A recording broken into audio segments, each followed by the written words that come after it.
After like a year or two ago when I was scared about American Dad's future, that final season did end up premiering, and it did seem grim for a little while, but it was almost immediately it got transferred back to Fox, which now it's getting at least 4 more seasons. Granted, those are shortened seasons with 15 episodes each, but I think it's better than if they just got cancelled. And full disclosure, I do think the TBS episodes had run their course. It had started to get stale again. There was quite a lot of reference humour, crudeness for the sake of crudeness, and random equals funny moments, and they were avoiding using some of the more popular random characters like Rogu. We kept getting characters like Billy, who his scenes would drag and drag, because despite how random he is, the joke is always how slow he is. Rogu is also pretty slow, but he's a versatile character who can do other things other than being slow. The slowness is just part of his charm, whereas the whole joke with Billy is that he's slow and random. It was definitely time for a change. Now, whether it's a good change is hard to tell at the moment, as we're only 3 episodes into the new season, but I am impressed so far. I'll give a brief rundown of each episode and my overall thoughts, but before we begin, I would like to mention they have updated the intro.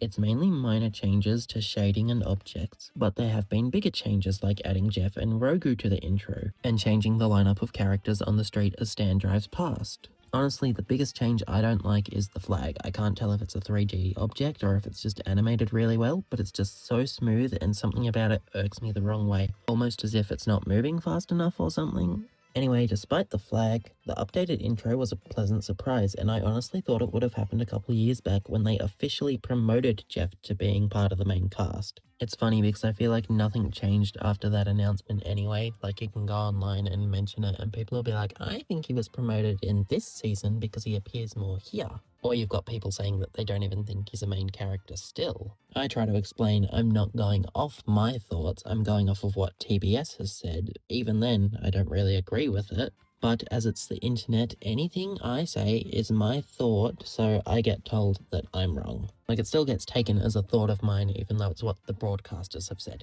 Anyway, on to the show. You sure this is a good idea, Mom? Getting back together after so many years could be a disaster. Yeah. So episode 1 begins with everyone doing their own thing. The biggest one being Francine reuniting with Gwen, as Gwen is pregnant and wants to make amends. They changed Gwen's VA, and it is one of the most seamless VA changes I've ever heard. She does sound different in a couple scenes, but to the casual viewer, they'd just think it's probably a different line delivery because she's probably meant to be being sincere. Which for the time being, I would say is probably true, unless her pregnancy turns into an arc. Which, it's American Dad, they haven't really done any big plot changes for a while. Steve reunites with Debbie, which is honestly on the back burner for a majority of the episode, and it's implied they break up again by the end. At least, that's what I think. I rewatched the other episodes for this, I didn't for this one. I just figured I knew it that well, but I don't think I actually did. Anyway, they're having a pool party, but they find a dead rat in the pool before the party starts, so Francine is trying to keep everyone out of the pool with distractions, like getting to know each other. Eventually, when she takes Gwen upstairs and shows her her ant mask, they get in the pool because Steve thinks she's legitimately being turned into an ant or something. I don't know, it was weird. She eventually realizes, comes back down, can't get people out of the pool, so she jumps in and immediately does a dookie in the pool. Blame starts getting thrown. They kind of accuse Stan because, happened in a previous episode. It's eventually asked if someone can clean it. Francine's like, oh, I'll do it. Bullock does a lot of questioning, eventually lands on Francine as one of the main targets because she was so willing to clean it up, because anyone else wouldn't want to touch it, but if it was your poo, you'd probably want it gone. Gwen had mentioned she would probably hate whoever did the poo, so eventually when they do land on Francine as the suspect, Steve ends up taking the blame so that the rift doesn't remain. This episode is hilarious, and you'd think with all the callbacks and returning characters, who some literally haven't been in the show for 15 years, it'd feel like it was trying to pander to the older audience. But it's not, it's a hoot. There's a B-plot about Roger trying to find his mustache so Uncle Roger can show off his butt at the party, but Haley hides it so he can't, which the reveal is funny. This is straight up a 9 out of 10 episode. They really came back swinging. Hey Stan, I'm on the internet too. The next episode is the Flume room, and it's probably the most forgettable out of the episodes we have so far. That doesn't mean it's bad. It tells a really good story about Stan and Francine going to therapy because Stan refuses to do anything with Francine because he's always working. He's eventually convinced to do something with her, so she takes him on a flume, and he still works on the flume, and as he's not paying attention, he claims it's boring and she's still mad. Francine jumps on the Flume room, which is an internet forum for flume enthusiasts, and she ends up disappearing. Stan finds the messages between her and another guy. Apparently they're looking for some lost flume ride. Stan ends up recognizing this as an emotional affair and tracks them down. When he arrives, Francine is alone. She claims she didn't even want to find the ride. She came out here to stop him and now he's MIA.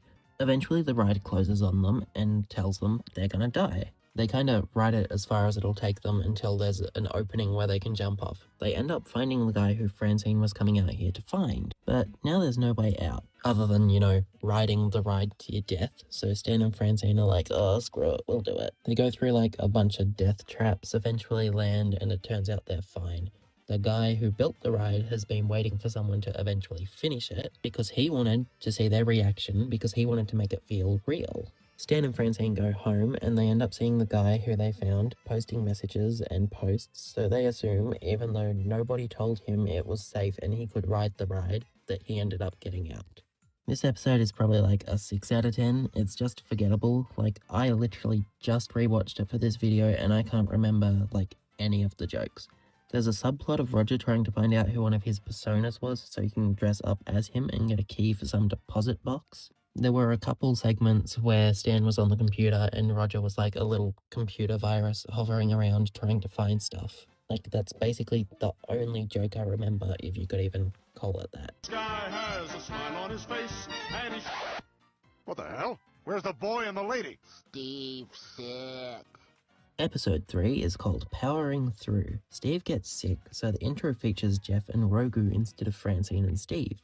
Stan is complaining that Steve being sick is ruining his routine, and that if he were sick, he would just power through. Steve has enough and ends up getting Stan sick on purpose. And Stan sticks to his words and powers through.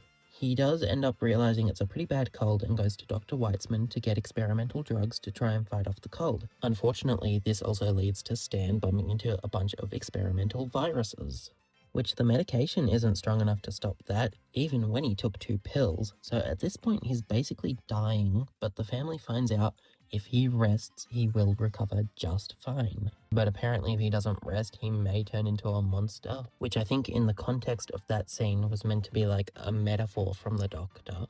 It's also considered lucky the cold isn't contagious. Obviously, Stan doesn't listen and immediately becomes a literal monster. Steve ends up calling the doctor and it's like, oh, what do I do? And he's like, well, he is a monster and it's kind of too late because it turns out it is contagious. And it turns out the family just wasn't affected because they were all exposed to the original cold. Eventually, Steve tries to save Stan, it doesn't work out, and Steve goes on about some speech about how Stan is enough, he doesn't need his work. He already has a purpose and that's to be his dad. Stan actually rests and everything goes back to normal. This episode was unhinged and hilarious. Out of the episodes we've gotten so far, this one felt the most like a TBS episode, which really surprised me. Not that it's a bad thing or anything, just how grounded the first 2 episodes were felt a bit random to pull this one out. Like, if this were a TBS episode, it would have been mediocre if it was from one of their original seasons, but for the end of their run, this would have been pretty good. Not a bad thing, especially considering this is the 2nd best episode of the season so far. I'm giving this one a 7 out of 10. So yeah, American Dad is back, and when I say it's back, I mean it's peak. It's funny because it feels like every time the show is on the brink of death, it kind of goes stale, and then it's about to become one of those shows where everyone's like, oh my god, how is this show still on the air? It got bad this many seasons ago. But then, out of nowhere, the show switches networks and comes back stronger than ever. So in around 10 years' time, they might have to move back to TBS again to stop the staleness from growing again. But with that, that's the end of my review of the first 3 episodes of the new American Dad season. If you guys have thoughts, you're allowed to comment them and subscribe and like.